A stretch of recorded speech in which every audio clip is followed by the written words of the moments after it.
If you're looking for an awesome product at a great price, be sure to check out the link in the description.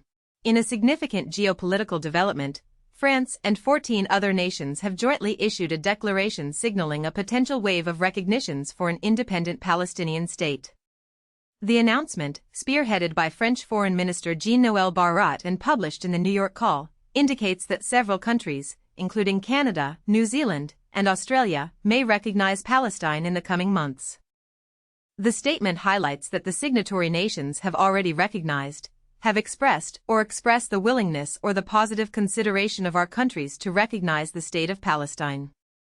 The list of signatories includes nations that have yet to recognize an independent Palestinian state: Andorra, Australia, Canada, Finland, Luxembourg, New Zealand, Portugal, and San Marino.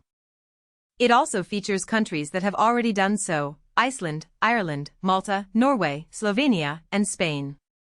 This collective stance follows recent statements by French President Emmanuel Macron, who stated that France would recognize Palestinian statehood in the near future.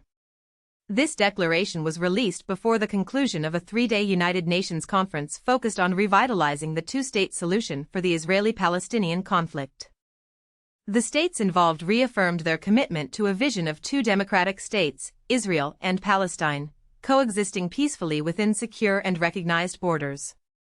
The declaration also emphasized the importance of unifying the Gaza Strip with the West Bank under the Palestinian Authority. This announcement arrives amidst growing international pressure on Israel to end its military campaign in Gaza, which commenced in October 2023 in response to a Hamas raid. The raid resulted in the deaths of 1,200 people, primarily Israelis, and the taking of over 250 prisoners. According to the Hamas-led health ministry in Gaza, over 60,000 people have died in the subsequent conflict. Adding to the evolving narrative, Keir Starmer recently announced that the United Kingdom would consider recognizing the state of Palestine in September, contingent on the Israeli government taking substantive steps to end the situation in Gaza, agreeing to a ceasefire, and committing to a long-term, sustainable peace that revives the prospect of a two-state solution. In a contrasting viewpoint, former U.S. President Donald Trump initially expressed neutrality on the matter but later condemned the decision to recognize a Palestinian state, suggesting that it could reward Hamas. Trump stated that he would not support such a move, emphasizing concerns that it would incentivize the militant group. Meanwhile, Australian Prime Minister Anthony Albanese expressed his desire to time the recognition of Palestinian statehood to facilitate a breakthrough in negotiations. He explained that the aim is to create conditions that advance the objective of establishing two states. He reiterated his long-standing support for a two-state solution, emphasizing Israel's right to exist within secure borders and Palestinians' right to have their legitimate aspirations for their own state realized. Canadian state media reported that the government, under Prime Minister Mark Carney, is also evaluating the possibility of recognizing Palestinian statehood. A virtual cabinet meeting on the Middle East was planned to address this matter.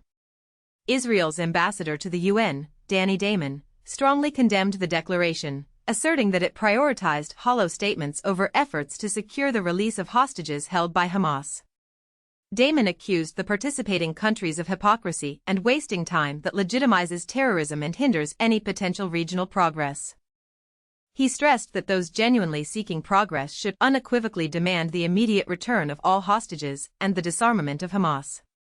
This international initiative underscores the ongoing complexities of the Israeli-Palestinian conflict and the